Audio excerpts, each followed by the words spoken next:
Hello students, આજે આપણે વાત કરીશું આલ્કોક્સાઇડ અને ફિનોક્સાઇડની એસિડિક ગુણધર્મોની. કાલે આપણે વાત કરી હતી ફિનોલ અને આલ્કોહોલના એસિડિક ગુણધર્મોની. તો જ્યારે આલ્કોહોલ જે છે એ શું કરશે, અહીંયાથી જો હાઇડ્રોજન ગુમાવશે. હાઇડ્રોજન અને ઓક્સિજન બંનેની વાત કરીએ તો બંનેમાં સૌથી વધારે વિદ્યુતઋણ કોણ છે? ઓક્સિજન. એટલે બંધ પરના ઇલેક્ટ્રોન કોણ લઈ લેશે? ઓક્સિજન લઈ લેશે અને હાઇડ્રોજન છૂટો પડશે. તો આ જે આયન બન્યો છે એને આપણે શું કહીશું? Alkoxide ion. એ જ રીતે ફિનોલ છે.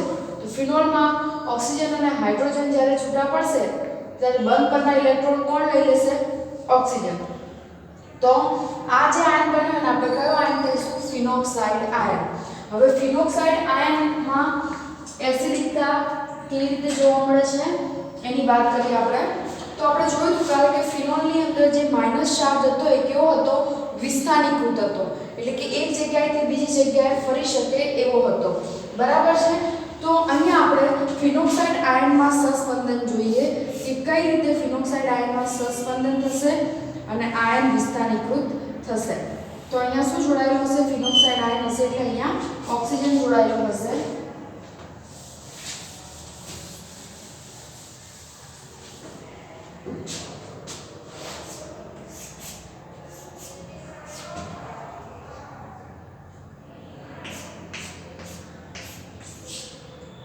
ઓક્સિજન ઉપર 6 અબંધ ધારક ઇલેક્ટ્રોન યુગ્મ હશે.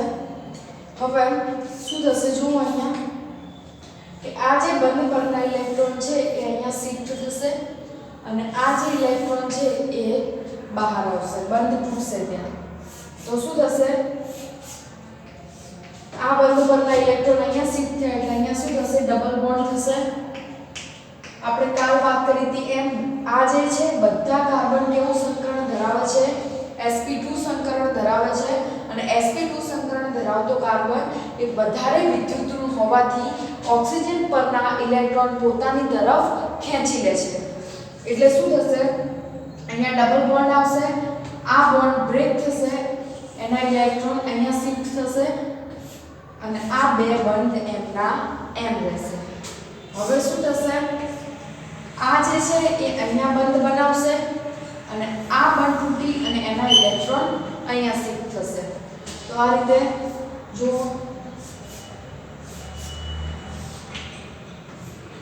આ ડબલ બોન્ડ એમના એમ રહેશે,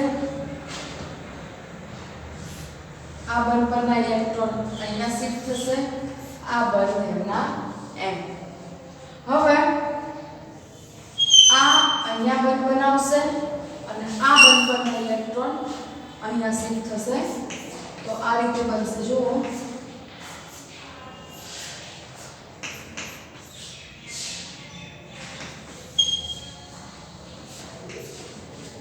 અને અહીંયા બંધ બનાવ્યો એટલે આ બંધ એમના એમ રહેશે.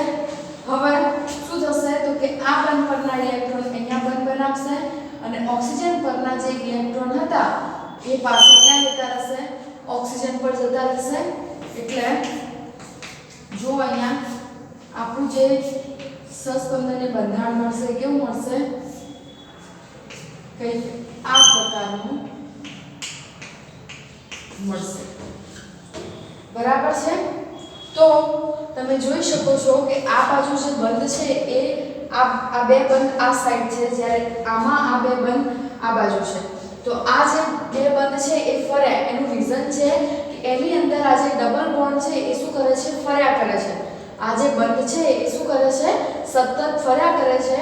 અને એ કઈ રીતે ફરે છે? કઈ કઈ જગ્યા ઉપર માઇનસ ચાર્જનું જે છે એ વિસ્થાનીકૃત થાય છે એ આપણે આ સહસ્પંદન બંધારણ દ્વારા સમજી શકીએ છીએ. કઈ કઈ પોઝિશન ઉપર તમે જુઓ, એક આ પોઝિશન ઉપર, બીજી આ અને ત્રીજી આ. તો આ પોઝિશનને શું કહેવાય? તમને ખબર હોવી જોઈએ. ઓર્થો, પેરા અને મેટા. તો આ જે પોઝિશન છે એને કઈ પોઝિશન કહેવાય? ઓર્થો.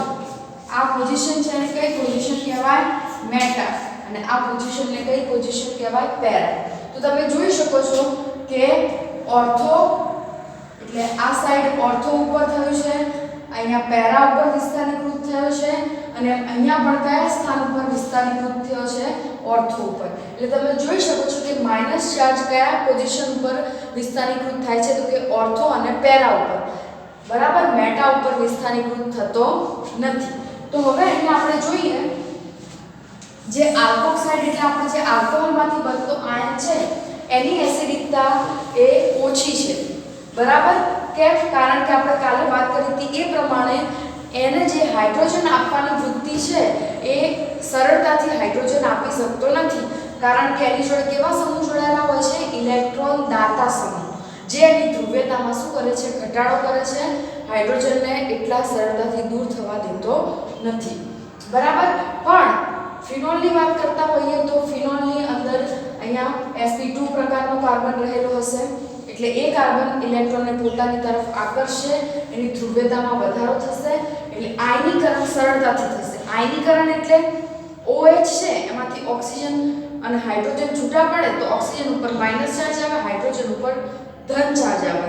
બરાબર, તો એ બંને જે છૂટા પડ્યા આયનનું છૂટું પડવું તો એને આયનીકરણ કહેવાય. બરાબર, તો આયનીકરણ સરળતાથી થશે એટલે ફિનોલ એ શું થશે? વધારે એસિડિક થશે આલ્કોહોલની કમ્પેરમાં. હવે ફિનોલમાંથી આપણે ફિનોક્સાઇડ આયન બનાવ્યો છે. તો ફિનોક્સાઇડ આયન પણ કેવો છે? વધારે એસિડિક છે.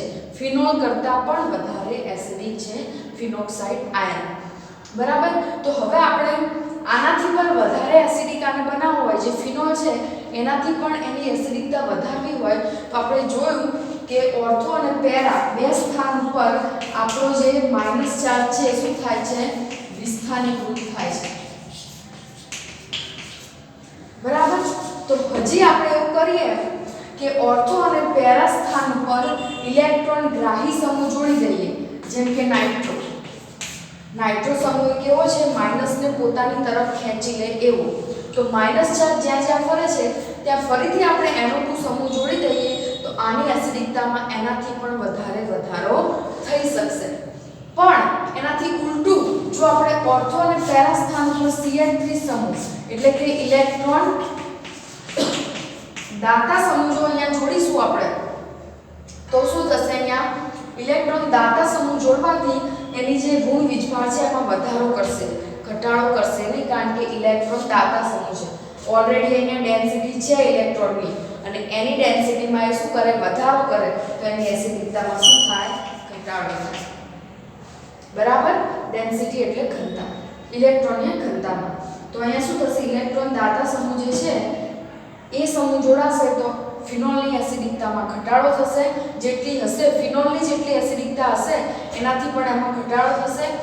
પણ ઓર્થો અને પેરા સ્થાન પર એનાથી વધારે જો NO2 એટલે કે ઇલેક્ટ્રોન ગ્રાહી સમૂહ, ઇલેક્ટ્રોન આકર્ષક સમૂહ જોડાયેલા હશે તો એ શું કરશે?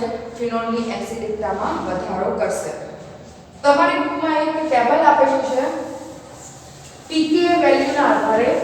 તો pKa વેલ્યુ શું બતાવે છે? તો pKa વેલ્યુ એના એસિડિકતા બતાવે છે. જેટલું pKa વેલ્યુ વધારે હશે એટલી એની એસિડિકતા કેવી હશે? વધારે હશે. બરાબર છે, તો સૌથી વધારે તમને એસિડિકતા આપેલી છે સૌથી વધારે pKa વેલ્યુ જે આપી છે કોની આપી છે? ઇથેનોલની 15.9 જેટલી. તો એ જે છે એ કોની આપી છે? ઇથેનોલની. અને સૌથી ઓછી pKa વેલ્યુ આપી છે ઓર્થો નાઇટ્રોફિનોલ. કોની આપી છે? ઓર્થો નાઇટ્રોફિનોલની.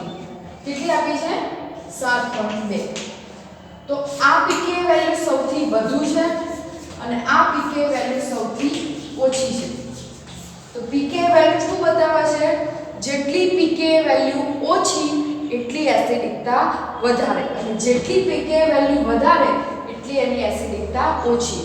એનો મતલબ કે ઇથેનોલ એ સૌથી ઓછો એસિડિક છે જ્યારે ઓર્થો નાઇટ્રોફિનોલ એ સૌથી વધારે એસિડિક છે. બરાબર, તો હવે આપણે અહીંયા જોઈએ કે ઓર્થો પેરા અને નાઇટ્રો આ ફિનોલ છે. હવે મેં તમને કીધું એમ આ કઈ પોઝિશન થઈ? Ortho position. એટલે આને શું કહેવાય? ઓર્થો ઉપર નાઇટ્રો સમૂહ જોડાયેલો છે અને આ આખો ફિનોલ છે એટલે આને કહેવાય ઓર્થો નાઇટ્રોફિનોલ. મેં જેમ વાત કરી એમ પ્રમાણે કે તમે ફિનોલ સાથે જો ઓર્થો અને પેરા પોઝિશન ઉપર ઇલેક્ટ્રોન આકર્ષક સમૂહ જોડી દેશો તો એની એસિડિકતામાં શું થઈ જશે? વધારો થઈ જશે. એટલે ઓર્થો નાઇટ્રોફિનોલની એસિડિકતા ફિનોલ કરતાં પણ વધારે છે. એમ પેરા નાઇટ્રોફિનોલ અને મેટા નાઇટ્રોફિનોલ, પેરા એટલે આને પેરા પોઝિશન કહેવાય, તો આને શું કહેવાય? Para nitrophenol. એની એસિડિકતા પણ ફિનોલ કરતાં વધારે છે. અને બીજું છે મેટા નાઇટ્રોફિનોલ. તો આ બંને પોઝિશન કેવી છે? મેટા પોઝિશન છે, મેટા નાઇટ્રોફિનોલ. બરાબર છે. તો આ ત્રણે જે છે ઓર્થો, પેરા અને મેટા નાઇટ્રોફિનોલ એ ત્રણેયની એસિડિકતા ફિનોલ કરતાં પણ વધારે છે. ફિનોલ કરતાં ઓછી એસિડિકતા પણ જોવા મળે છે ક્યારે? જ્યારે એની જોડે ઇલેક્ટ્રોન દાતા સમૂહ જોડાયેલા હોય ત્યારે. તો આ ફિનોલ છે, એની જોડે ઇલેક્ટ્રોન દાતા સમૂહ એટલે કે જો CH3 સમૂહ જોડાયેલો હોય તો શું થશે? એની એસિડિકતામાં ઘટાડો થશે. તો આને કહેવાય ઓર્થોક્રેસોલ. જ્યારે એક ફિનોલ અને એક CH3 સમૂહ હોય તો એને ક્રેસોલ કહેવાય, પણ એની પોઝિશનના આધારે એને ઓર્થો, પેરા, મેટા કહી શકો. આ ઓર્થોક્રેસોલ કહેવાય. બરાબર. જો મેટા પોઝિશન ઉપર હોય CH3 સમૂહ તો એને મેટાક્રેસોલ કહેવાય, અને પેરા પોઝિશન ઉપર CH3 હોય તો એને પેરાક્રેસોલ કહેવાય. બરાબર. આને શું કહીશું આપણે? પેરાક્રેસોલ, સોરી મેટાક્રેસોલ. આ મેટા પોઝિશન છે, આ ઓર્થો છે, આ મેટા છે અને આ પેરા છે. તો જો ઓર્થો, પેરા અને મેટા પોઝિશન ઉપર ક્યાંય પણ CH3 સમૂહ જોડાયેલો હશે તો એને આપણે ક્રેસોલ કહીશું. અને એ શું કરશે? ફિનોલની એસિડિકતામાં ઘટાડો કરશે. એટલે એ બધા સમૂહ જ્યારે જોડાયેલા હશે તો ફિનોલની જેટલી એસિડિકતા હશે એમાંથી પણ ઘટશે, અને નાઇટ્રો સમૂહ જોડાશે તો ફિનોલની જેટલી એસિડિકતા હશે એનાથી પણ વધશે. એ તમે ટેબલના આધારે વધારે સારી રીતે પીકે વેલ્યુની કમ્પેરિઝન કરીને જોઈ શકશો. પીકે વેલ્યુ જેટલી વધારે એટલી એની એસિડિકતા ઓછી, અને પીકે વેલ્યુ જેટલી ઓછી એટલી એની એસિડિકતા વધારે. હવે આગળ આપણે જોઈશું એસ્ટરીકરણ. તમને કોયડો 11.4 આપ્યો છે, એને ચડતા ક્રમમાં ગોઠવવાના છે એસિડના. તો આલ્કોહોલની જે ચડતા ક્રમમાં ગોઠવવાના એટલે સૌથી ઓછા વાળું પહેલા હોય પછી વધતું જાય એવી રીતે. તો શું કરવાનું આપણે કે આલ્કોહોલ જે છે એની એસિડિકતા સૌથી ઓછી છે એટલે સૌથી પહેલા એ મૂકવાનું.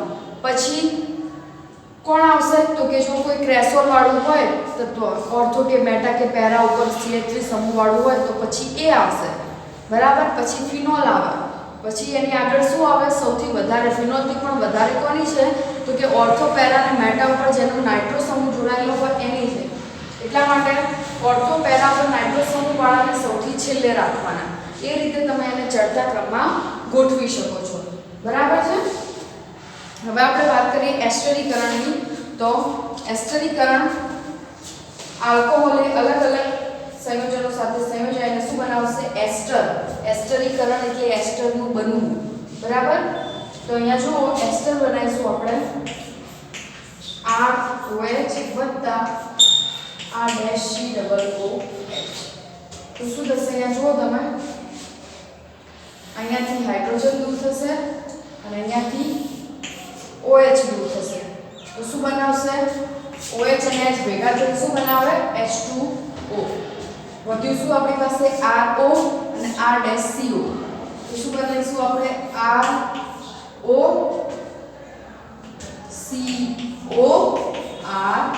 ડેશ. તો એસ્ટરનું શું છે? COOR. આવું છે ને? તો આ શું બન્યું? COO. એટલે આ બની ગયો આપણો એસ્ટર. એ જ રીતે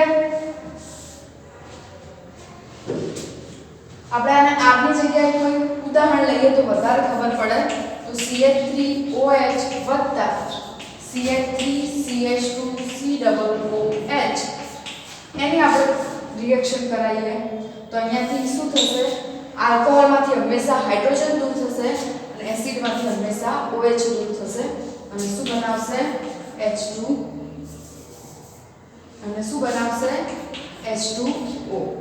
હવે આપણી પાસે CH3O વધ્યો છે તો સૌથી પહેલા એ લખવાનું CH3O બરાબર છે અને બીજું શું છે આપણી પાસે CO CH2 CH3 તો એ અહીંયા CO CH2 CH3 જો આપણે આની જોડે કેમ અહીંયા CH3 નથી લખી દેતા કેમ આ સાઈડથી જોડીએ છીએ તો કાર્બનની વેલેન્સી છે એ વિખરાઈ જાય એની વેલેન્સી 4 જ હોય એનાથી વધારે હોય નહીં એટલા માટે જ્યાંથી દૂર થયો છે એ સાઈડથી અહીંયા જોડવાનો છે તો શું કરીશું આપણે CH3O CO CH2 CH3 તો આ આપણું શું બની ગયો એસ્ટર બરાબર તો આ રીતે એસિડ અને આલ્કોહોલ ભેગા થશે અને શું બનાવશે એસ્ટર બનાવશે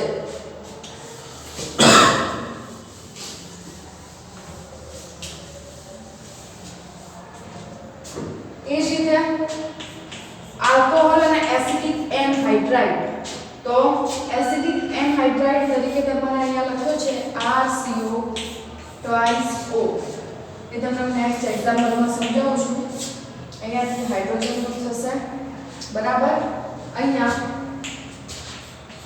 R C double bond O O C double bond O R એટલે આ CO કેટલી વાર છે બે વાર R કેટલી વાર છે બે વાર એટલે RCO2 twice અને ઓક્સિજન એક વાર બરાબર એની સાથે રિએક્શન થશે તો શું થશે અહીંયા જુઓ તમે અહીંયાથી RCO જોડાશે બીજું બધું શું થશે અહીંયાથી છૂટું પડશે તો RO એ તો પહેલા લખી દો અહીંયાથી હાઇડ્રોજન દૂર થઈ ગયો હવે આપણી પાસે વધ્યો શું તો કે COR તો એને જોડી દો COR તો બની ગયો આપણો આ એસ્ટર હવે આ જે વધ્યું છે એને શું લખીશું આપણે RCOO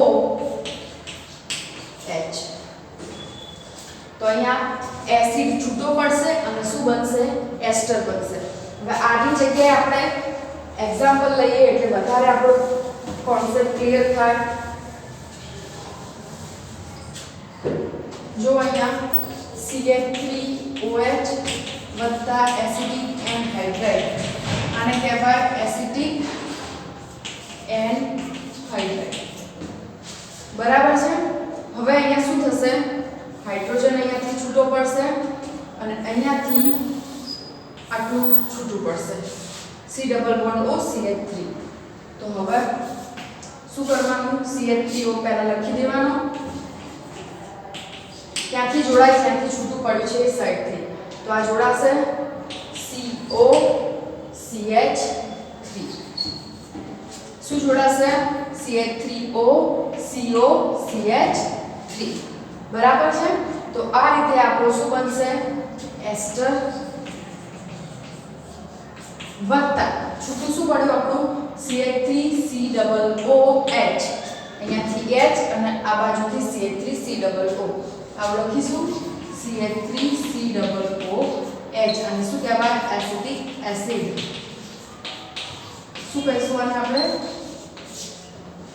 એસિટિક એસિડ અને ઇથેનોઇક એસિડ બંને નામ છે એક સામાન્ય નામ છે અને એક IUPAC નામ છે બરાબર છે તો આ રીતે પહેલું આપણે શેની સાથે રિએક્શન કરાય આલ્કોહોલની એસિડ સાથે આ બીજી શેની સાથે કરાય તો કે આલ્કોહોલની એસિટિક એસિડ સાથે હવે ત્રીજી કોની સાથે કરાઈશું આપણે આલ્કોહોલની એસિટાઇલ ક્લોરાઇડ સાથે તો ROH R-COCl અને એસિટાઇલ સમૂહ કહેવાય બરાબર તો શું થશે જો અહીંયાથી Cl છૂટો પડશે અહીંયાથી હાઇડ્રોજન છૂટો પડશે પહેલું શું લખી દેવાનું RO પછી અહીંયા પાછળથી જોડવાનું COR ડેશ આ શું બન્યો આપણો એસ્ટર બન્યો અને HCl શું પડશે છૂટું પડશે અહીંયાથી હાઇડ્રોજન અને અહીંયાથી Cl બરાબર છે હવે એનું ઉદાહરણ લઈએ CH3OH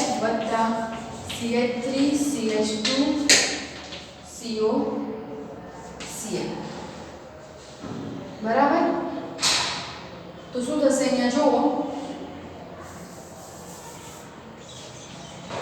CH3COCl હવે તમને એવું થાય કે ખબર કઈ રીતે પડે કે આમાંથી કયું છોટું પાડવાનું છે કયું જોડવાનું છે તો આપણે એસ્ટરીકરણ જો ભણતા હોય તો આપણે એસ્ટર જ બનાવવાનો ને એસ્ટર બનાવવામાં Cl કે Cl ની જરૂર નથી, તો Cl એટલો એના હાઇડ્રોજનની જરૂર છે, કારણ કે આપણે એસિડ કે એવું કોઈ સમૂહ નથી, એસ્ટરમાં C ડબલ R જ છે, એમાં હાઇડ્રોજનની જરૂર નથી, એટલે Cl અને હાઇડ્રોજન અહીંયાથી છૂટા પડે તો એસ્ટર બને.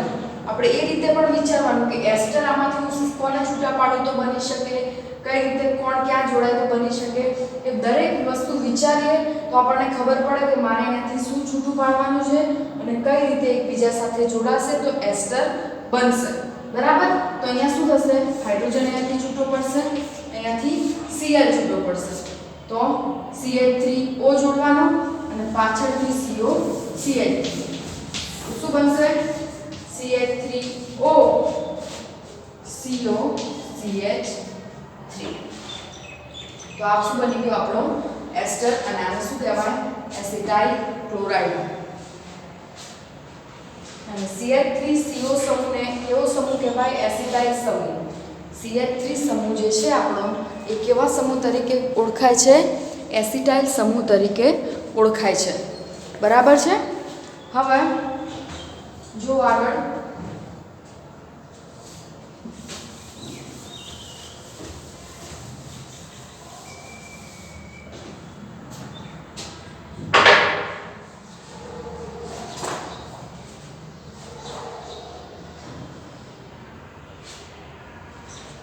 અને એસિટાઇલ સમૂહનું ઉમેરાવું એને એસિટિલેશન કહેવામાં આવે છે. એસ્ટર બનવું હોય તો એને એસ્ટરીકરણ કહેવાય, એસિટાઇલ સમૂહ ઉમેરાય તો એને એસિટિલેશન કહેવાય. તો એ રીતે એના જે રિએક્શન છે ને એ પ્રમાણે નામ આપવામાં આવે છે. પાણીનું ઉમેરાવું હોય તો એને જલીયકરણ કહેવાય, પાણીનું દૂર થવું હોય તો એને નિર્જલીકરણ કહેવાય. આ રીતે બધા નામ આપવામાં આવેલા હોય છે. તો જો અહીંયા એક બીજી રિએક્શન આપી છે તમને, સેલિસિલિક એસિડ. બધા કમ્પાઉન્ડના નામ યાદ રાખવા ખૂબ જ જરૂરી છે.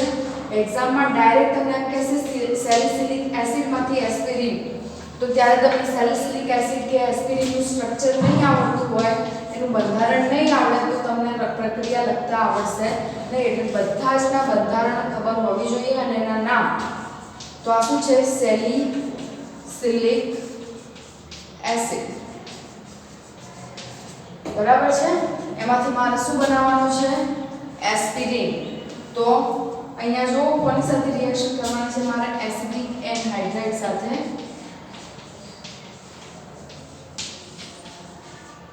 CH3CO કેટલી વાર છે, 2 વાર, એટલે હું લખી શકું CH3CO ટ્વાઇસ અને ઓક્સિજન. તમારી બુકમાં આ રીતે આપેલું છે, પણ આ રીતે લખશો તો તમને ઈઝીલી ખબર પડશે કોણ છૂટું પડ્યું અને કોણ એડ થયું આમાંથી. તેની સાથે હું રિએક્શન કરાવીશ તો શું થશે, અહીંયાથી હાઇડ્રોજન છૂટો પડશે અને શું જોડાશે, COCH3 જોડાશે. તો આવું લખીશું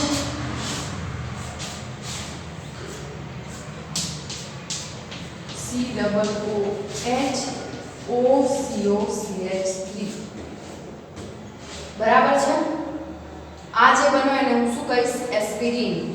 શું કહેવાય આને, એસ્પિરિન. એક દવાનું નામ છે. એને એસિટાઇલ સેલિસિલિક એસિડ પણ કહી શકું. શું કહી શકું, એસિટાઇલ સેલિસિલિક એસિડ.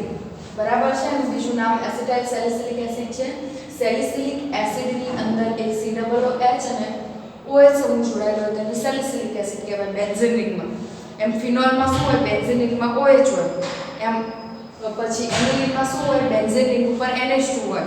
પછી ક્રેસોલમાં શું હોય, બેન્ઝીન રિંગ ઉપર OH અને CH3 હોય. એ રીતે આપણને બધી ખબર હોવી જોઈએ તો જ તમને આવડશે, કારણ કે એવા જ નામ હશે કે તમને ક્યાંય દૂર સુધી આઈડિયા ના આવે કે આની અંદર હું શું જોડું. ડાયરેક્ટ એવું નહીં કે ઓર્થો નાઇટ્રોફિનોલ ને, બરાબર. તો એ રીતે તમને એના નામ આવડવા જરૂરી છે કે જેથી તમને એક્ઝામની અંદર હેલ્પફુલ થાય. તો સેલિસિલિક એસિડની હું અહીંયા એસિટિક એનહાઇડ્રાઇડ સાથે રિએક્શન કરીશ તો હાઇડ્રોજન અહીંયાથી છૂટો પડશે, અહીંયાથી CH3COO છૂટા પડશે એટલે શું બનાવશે, CH3COOH એસિટિક એસિડ બનશે. બરાબર છે. તો અહીંયાથી હાઇડ્રોજન છૂટો પડે અને COCH3 જોડાય તો શું બનશે, એસ્પિરિન બનશે. તો સેલિસિલિક એસિડમાંથી એસ્પિરિન.